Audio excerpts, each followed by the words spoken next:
시간 같이 보실 말씀은 시편 1편입니다. 시편 1편. 복 있는 사람은 악인들의 꾀를 따르지 아니하며 죄인들의 길에 서지 아니하며 오만한 자들의 자리에 앉지 아니하고 오직 여호와의 율법을 주하로 묵상하는도다.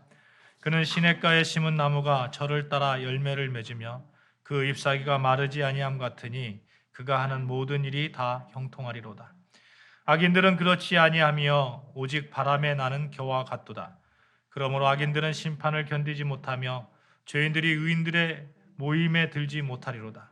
무릇 의인들의 길은 여호와께서 인정하시나 악인들의 길은 망하리로다. 아멘. 새 노래로 부르자 하나님의 영광을 그러죠. 5월과 딱 맞는 그러한 찬양인 것 같습니다. 5월은 역동적인 그런 계절이잖아요. 그래서 만물이 이렇게 새롭게 이렇게 막 솟아나고 또 새로움을 이렇게 막 팥팥한 그런 초록빛의 나무 잎들이 이렇게 자리 잡고 그런 계절이기 때문에 역동적이다 이렇게 얘기합니다. 이 역동적인 계절에 새 노래로 하나님께 찬양하는 그 찬양을 우리가 하나님께 올려드림에 감사드립니다. 사랑하는 여러분, 여러분의 삶이 5월의 그런 역동적인 그런 삶이 되시기를 주님의 이름으로 축복합니다. 그랬으면 좋겠어요. 또 5월 하면 우리가 사랑의 계절이라고도 얘기를 하죠. 5월 달에 가만히 보니까 좋은 날들은 다 있어요. 뭐 어버이날, 또 어린이날, 또 뭐가 있죠? 스승의 날, 또 있습니다. 부부의 날. 부부의 날. 이번 주 토요일이죠. 부부의 날. 그러니까 5월 달에 있는 그 기념일들을 쭉 보니까 공통점이 있더라고요. 공통점이 뭐냐면 사랑인 거죠. 사랑이에요. 사랑하는 여러분, 여러분의 가정에 또 우리 아름다운 교회 안에 이 5월이 주는 이 사랑이 좀 충만했으면 좋겠습니다. 이렇게 충만하게 우리 그런 사랑과 평화가 넘치시기를 주님의 이름으로 축원합니다. 아멘. 가정과 교회는 하나님이 우리의 행복을 위해서 주신 최고의 선물이다. 지난주에 말씀드렸어요. 지난주일 어버이 주일에 에베소 6장의 말씀으로 이렇게 은혜를 나누면서 하나님께서는 우리 가정을 또 우리 교회를 주신 이유가 있다. 그것은 그 가정과 교회를 통해서 하나님께서 우리가 좀 더 행복해졌으면 좋겠다 하는 하나님의 의도가 담겨 있다 하는 말씀을 나눴습니다. 하나님께서는 절대로 우리를 가정을 통해서 교회를 통해서 고통스럽게 하려고 주신 건 아니에요. 고통스럽게. 마치 교회 생활하면서 교회 생활하면 막 흠이 없어야 돼. 하나님 닮아가야 되니까 너무너무 흠이 없어야 돼 하면서 마치 수동승처럼 그렇게 고행의 길을 가고 고난의 길을 가고 뭐 이렇게 하라고 그런 방법으로 하나님께서 교회를 주시고 또 가정을 통해서 막 서로 막 부부간에 서로 막 싸우고 이러면서 인격이 수양해 가고 뭐 이러라고 주신 것이 아니라는 거예요. 그렇지 않습니다. 하나님께서는 그런 식으로 우리를 훈련하시도 않으시고 그것도 원하시지도 않습니다. 하나님께서는 우리에게 평안을 주셨어요. 행복을 주셨습니다. 예수님께서도 이렇게 말씀하시죠. 예수님께서 이 땅에 내려오실 때 천사들이 뭐라고 찬양을 했습니까? 하늘에는 영광이고 땅에는 기뻐하심을 입은 자들에게 평화로다 이렇게 말씀하셨거든요. 그렇게 찬양을 했거든요. 요한복음 10장 10절에서도 예수님께서 이렇게 얘기합니다. 도둑들은 생명을 뺏어가겠지만 내가 온 것은 생명을 얻게 하고 더 풍성히 얻게 하려 합니다. 이렇게 말씀합니다. 예수님은 우리에게 구원을 주신 것 동시에 더 풍성히는 이 땅의 삶에 있어서 행복도 되잖아요. 그러니까 더 풍성히 주시기 위해서 예수님께서 이 땅에 오신 것이죠. 이것들을 우리가 확장시켜야 됩니다. 우리 가정에서 교회에서 확장시켜 나가야 돼요. 이 행복을 확장시켜 나가야 됩니다. 하나님의 영광과 이 땅의 평화를 확장시켜 나가야 되고 내 이웃에게 사유에 국가에 세계에 예수님께서 주신 그 풍성함, 행복, 평화 이런 것들을 쫙쫙 확장시켜 나가야 돼요. 그 길 가운데 가장 중심이 되고 출발점이 있다면 가정이라는 거예요. 또 교회라는 겁니다. 이곳에서부터 출발합니다. 예수님께서 제자들에게 이렇게 말씀하셨죠. 예루살렘과 유다와 사마리아와 땅끝까지 이르러 내 증인이 되라 이렇게 말씀하셨잖아요. 그렇죠? 이거 확장성이거든요.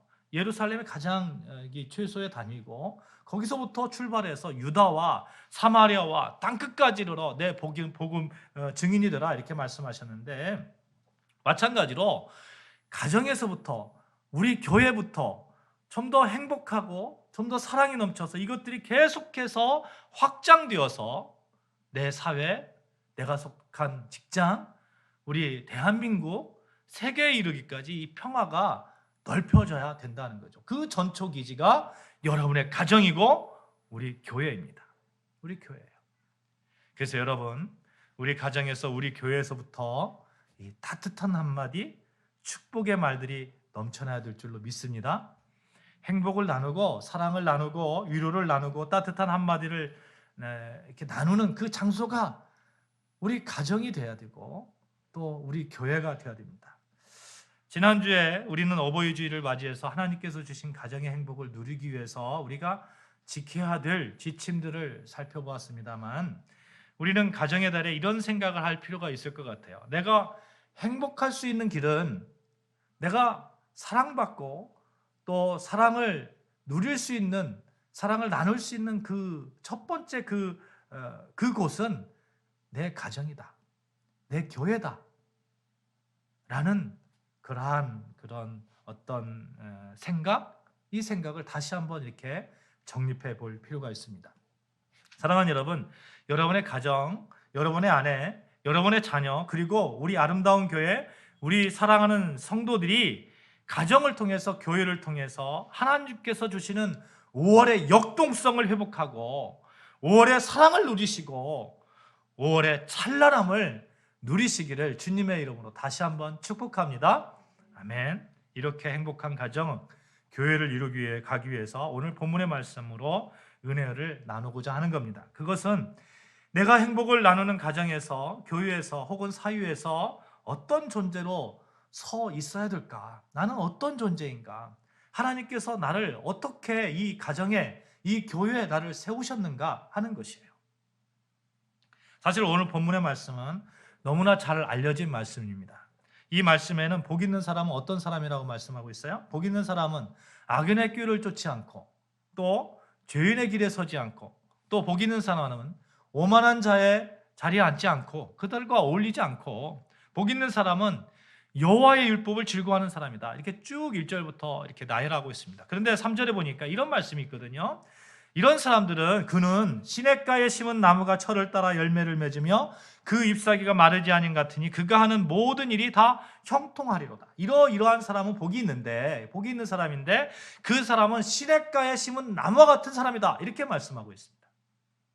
여기에서 우리가 쉽게 지나칠 수 있는 것이 있는데 시냇가에 심은 나무라는 거예요. 여러분과 제가 시냇가에 심은 나무, 시냇가에 있었던 나무가 아니라는 거예요. 원래부터 시냇가에 있었던 나무가 아니라는 거예요. 우리 성경에는 시냇가에 심은 나무다 이렇게 표현되고 있습니다만, 정확한 뜻은 시냇가에 심겨진 나무라는 뜻이에요. 시냇가에 심겨진 나무. 원래는 광야, 메마른 땅에 있었던 나무인데 그 나무를 시냇가에 물이 항상 흐르는 그 수로가 있는 곳에 심겨놨다 하는 거예요. 심겨놨다. 누가요?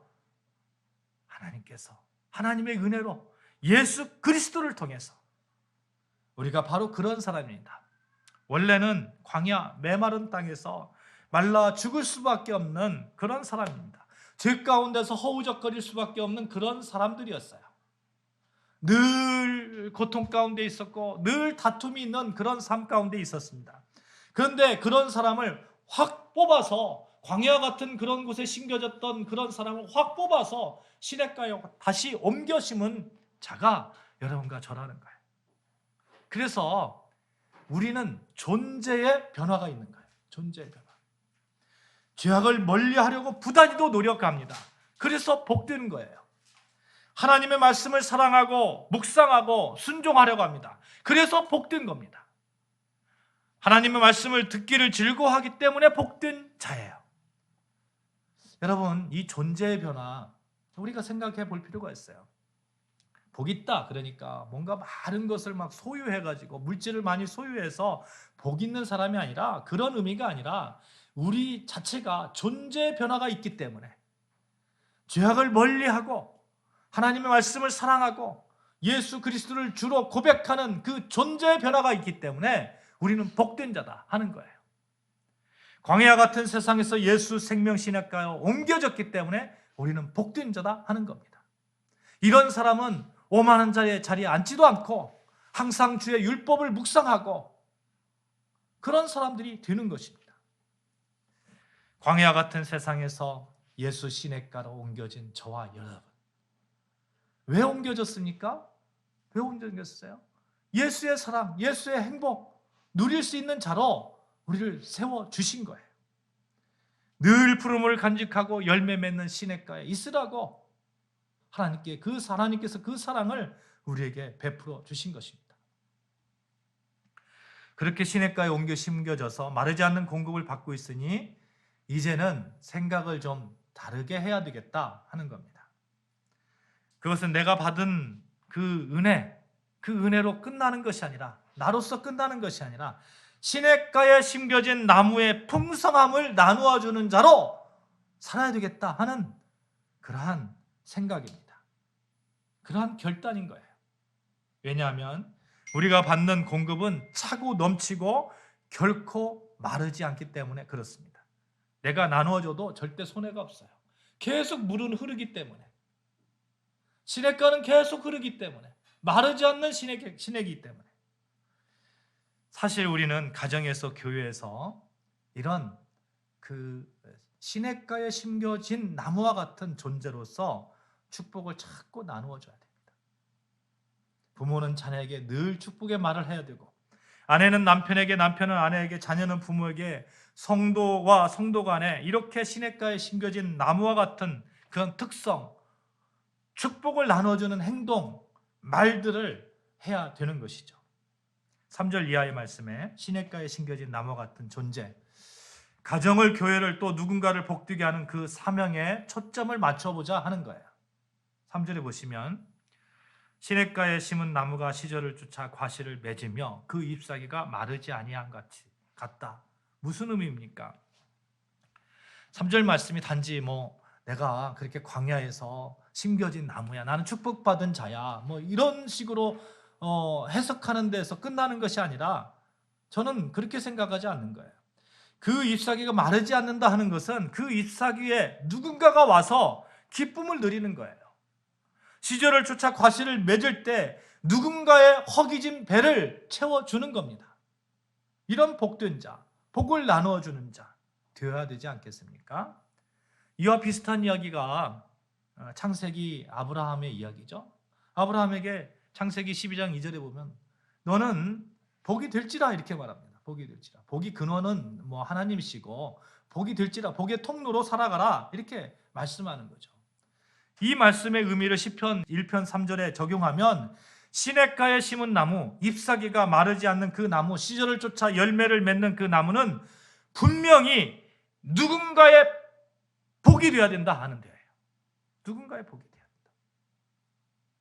된다. 여러분 가정에, 교회에, 여러분이 속한 그곳에 복을 나누어주는 그런 분, 행복을 나누어주는 그런 분이 되어야 된다는 거예요. 이렇게 복을 나누어주면 내가 복을 나눠줬기 때문에 나는 가난해질 거야, 나는 은혜가 없어질 거야, 이렇게 생각하면 안 되는 거죠. 그건 물질적인 차원에서 바라보는 거잖아요. 내가 물질이 100만 원 있는데 누구에게 복을 나눠줘서 90만 원을 나눠줬어요. 나는 10만 원밖에 없어, 이렇게 생각하시는데 그렇지 않더라고요. 물질도 역시 나눠주면 나눠줄수록 더 채워주시더라고요, 하나님은. 그런 의미로 물질에 한전시키는 게 아니라 하나님의 은혜 가운데 하나님의 은혜를 계속해서 우리는 공급받고 있잖아요. 그러니까 우리가 나눠주고 베풀면 하나님의 은혜는 더욱 우리 안에 차고 넘치게 되는 거죠. 소금이 그렇죠. 소금덩어리가 있는데, 소금덩어리, 음식물에 소금덩어리를 딱 떨어뜨리면 이 소금이 서서히 녹습니다. 없어지는 것 같아요. 그런데 이 소금으로 인해서 짠맛이 사방으로 퍼지고 동시에 부패하는 것을 방지하기도 합니다. 그런데 여러분, 이 소금이 없어집니까? 없어지지 않습니다. 없어지지 않아요. 짠맛을 결코 잃지 않는 것이 소금이에요. 내가 받는 그 복, 그 복을 나누어 줄 때에 우리 하나님은 더욱 풍성하게 나에게 그 하나님의 은혜를 채워 주시는 것이죠. 너는 복이 되라. 너는 복의 통로가 되라는 얘기는 하나님께서 계속해서 하나님의 은혜를 이렇게 채워 주신다는 거예요. 여러분, 통로라는 게 뭐예요? 통로라는 것은 이렇게 계속해서 뭔가 이렇게 공급을 받아야 통로가 되는 거잖아요. 하나님의 그 은혜를 계속해서 받아야 이게 내주는 거 아니에요. 그렇잖아요. 아브라함은 그런 역할을 참 잘했습니다. 아브라함을 통해서 그 후손들이 복을 받았잖아요. 사랑하는 여러분 우리도 그런 파이프와 같은 존재가 되어야 됩니다. 그런 통로와 같은 존재가 되어야 돼요. 이 통로가 막히면 안 되는 거예요. 나는 하나님의 은혜를 받는 자, 광야에서 그 시냇가에 심겨진 나무인데 그 통로와 같은 존재인데 내가 딱 막아버리면 그때부터는 죽음이에요. 요즘 우크라이나 전쟁이 있잖아요. 우크라이나 전쟁 많은 분들이 희생당해서 너무 이렇게 마음이 아프고 기도 가운데 있습니다만, 이 러시아와 우크라이나 전쟁에서 선뜻 유럽에서 이렇게 도와주지 못하는 이유가 있습니다. 뭐냐면 러시아에서부터 쭉 연결된 천연 가스관 때문에 그래요. 전 세계 매장량의 약 25%를 차지하고 있는데 이 러시아의 그 천연가스의 최대 수입국이 유럽연합이라고 합니다. 이 유럽연합이 북유럽 국가는 거의 100% 수준으로 이렇게 러시아한테 공급받고 있고, 독일은 49%, 이태리 46%, 프랑스 24%. 그러니까 뭐 러시아가 천연가스 막아버릴래 이럴 것 같으니까 뭐 처음에는 그렇게 적극적으로 도와주질 못했던 것이죠. 지금은 이제 너무 전쟁이 심각하니까 그것까지 감수하고라서라도 이제 도와주겠다 이런 입장으로 변하는 것 같습니다만, 여러분 시편 1편 3절에 시내라는 표현도 이와 같은 거 똑같은 의미죠. 시내는 흘러가는 겁니다. 흘러가는 거예요. 파이프라인과 같은 거예요. 파이프라인과 같은 거. 이 시내라고 번역된 히브리어 단어는 시내를 따라서 이런 뜻이거든요. 그러니까 물이 쭉 흐르는 것을 표현하고 있어요. 그러니까 다른 말로 하면 수로 같은 거예요. 제가 어렸을 때 시골에서 살았습니다만, 시골에 가면 농수로가 있습니다. 농수로가 쭉 물을 대거든요. 물을 저수지에서부터 논으로 물을 대는데, 만약에 그 앞쪽에서 물을 대고 있는데 앞쪽에서 딱 우리 논만 뭐 그 물 댈래. 그리고 누가 딱 막았다 그러면 그건 뭐 거의 뭐 싸움 100% 싸움 나는 거죠. 100% 싸움 나는 거예요. 그럴 수도 없고 물은 계속 흘러가는 거예요. 생명은 흘러가야 됩니다. 연결이 제대로 되어 있어야 돼요. 만약에 막힌다면 생명이 없어지는 거예요. 한번 여러분 생각해 보세요. 저수지부터 물이 쭉 내려오는데 내가 딱 막고 있어요. 내 논만 괜찮아요. 내 논만. 그러면 밑에 있는 논들은요, 뭐 심지도 못해요. 그냥 생명이 없는 거예요. 메마른 땅이 되는 거예요. 가정에서 교회에서도 마찬가지다 하는 거예요. 내가 생수 되신 예수께 잘 연결되어 있어서 예수가 주시는 넘치는 생수를 내 자녀, 내 부모, 내 남편, 우리 사랑하는 교우들 서로에게 잘 전해야 되겠다. 각자가 그런 마음을 가져야 되는 거예요. 그런 마음. 그렇게 행복을 전하는 자로 우리가 서야 되겠다 하는 거예요. 시냇가에 심은 나무와 같다. 여러분, 시내가 이렇게 흐르는 그 의미를 다시 생각하면서 그곳에 심겨진 나무라는 것을 우리가 생각해야 되겠다 하는 겁니다. 그곳에 심겨진 나무도 똑같은 거죠. 여러분, 그 나무를 통해서 많은 그 열매를 맺고 그 나무가 늘 푸르름을 유지하잖아요. 그러니까 뭐 새들이 와서 또 지친 이들이 와서 그곳에서 머물기도 하고 열매를 따먹기도 하고 그러잖아요. 똑같은 거잖아요. 사랑하는 여러분과 제가 시냇가에 심겨진 나무라고 믿습니다. 시냇가에 심은 나무의 다른 이름은 생수를 전하는 나무예요. 예수 생수를 전하는 나무. 행복을 전하는 나무이고 복을 전하는 나무입니다. 하나님께서 광야에서 시냇가로 저와 여러분을 옮겨 심겨 주셨습니다. 그러니 이제 우리를 통해서 내 가정이, 내 교회가 그 푸르른 나뭇잎의 혜택을 받아야 됩니다. 복을 누려야 돼요. 행복을 누려야 돼요. 예수 생명을 통해서 예수 생수를 저를 통해서, 여러분을 통해서 마셔야 됩니다. 그런데 우리가 소위 가정 또 교회 이 삶 속에서 행복을 방해하는 것들이 있더라고요. 행복을 방해하는 것들. 대표적인 것이 많이 있습니다만 오늘 한 가지만 여러분과 나누고 싶은데 소통의 문제예요. 소통의 문제. 우리는 이 소통의 오해에서 오는 그 어려움을 많이 겪습니다. 여러분 가정에서 한번 보세요. 가정에서 부부가 또 부모와 자녀 간에 왜 싸웁니까? 이 소통의 문제예요. 소통의 문제. 말 때문에 싸우는 거예요. 그래서 저는 여러분에게 이렇게 제안을 드리고 싶은 거예요. 우리가 잘 말하는 것이 너무너무 중요합니다만 잘 듣는 연습도 해야 되겠다. 남편이, 아내가, 자녀가, 부모가 이야기할 때에 확대하지 않고 오해하지 않고 마음에 상처받지 않고 잘 듣는 연습. 우리 옛말에 이런 말이 있잖아요. 개떡같이 말을 해도 뭐라고요? 찰떡같이 알아들으면 된다고요. 그러면 그 위기를 넘길 수 있더라고요. 그래서 저는 개떡같이 말을 하더라도 한번 찰떡같이 한번 알아들으려고 한 일주일 동안 그렇게 한번 살아볼게요. 그래서 살아봐서 제가 괜찮았으면 다음 주에 제가 나눔의 시간이 있으면 제가 말씀드릴게요. 여러분 한번 그렇게 한번 살아보자고요. 가정 안에서, 교회 안에서 우리가 그렇게 소통의 문제에서 내가 먼저 찰떡같이 알아듣는 그 연습을 하자는 거예요. 그래서 예수 생명을 잘 전하는 통로로 시냇가에 심은 나무 같은 존재인데 말도 잘하고 또 잘 알아듣고 그러면 우리 가정이, 우리 교회가, 우리 사회가 좀 더 행복해지지 않겠습니까? 오늘 본문 6절에 보시면 의인의 길은 여호와께서 인정하신다 이렇게 말합니다. 그렇게 살려고 노력하는 여러분과 저에게 하나님께서 인정해 주시지 않겠어요? 여기 인정한다는 것은 야다라는 그런 히브리어인데요. 이런 거예요. 부부가 서로 너무너무 잘 알잖아요. 부부는 서로 너무너무 잘 알잖아요. 어디에 점이 어디에 있는지까지 잘 알잖아요.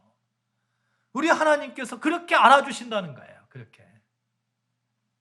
여러분이 얼마나 아픈지, 여러분이 얼마나 가정을 위해서 책임을 다하려고 노력했는지 하나님께서는 알아주신다는 거예요. 어떻게 할 때요? 시냇가에 심은 나무와 같은 존재로 서 있을 때. 사랑하는 여러분, 여러분과 제가 시냇가에 심겨진 나무와 같이 그렇게 우리 가정을 또 우리 교회를 우리 사회를 행복한 사랑이 넘치는 평화가 넘치는 그러한 예수님의 그 사랑, 은혜, 평화를 이렇게 흘러보내는 그 역할을 여러분과 제가 했으면 좋겠습니다. 시냇가에 심은 나무와 같이 그 늘 푸르른 그 나무와 같이 좀 받아주고 안아주고 내가 맺힌 그 열매를 나누어주는 그런 여러분과 저 되어졌으면 좋겠습니다. 여러분과 저를 통해서 사랑의 나눔이 있었으면 좋겠습니다. 그렇게 되시기를 주님의 이름으로 축복합니다. 아멘. 그 결단을 가지고 우리 사랑의 나눔이 있는 곳에 라는 찬양이 있는데 같이 찬양을 하겠습니다.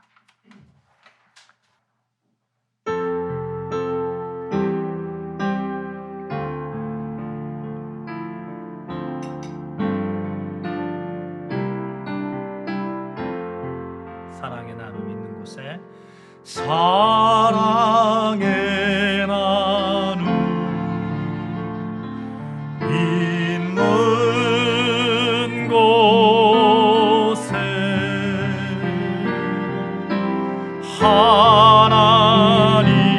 하나님께서 계시도다. 다시 한번 사랑의 나눔 있는 곳에 사랑의 나눔 있는 곳에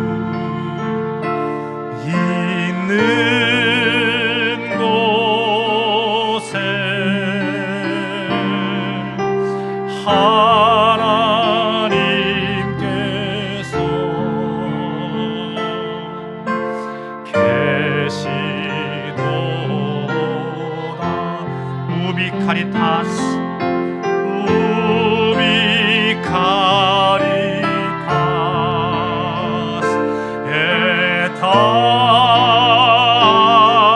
에타모 우비 카리타스 데우스 이비에 다시 한번 우비 카리타스 우비 카리타스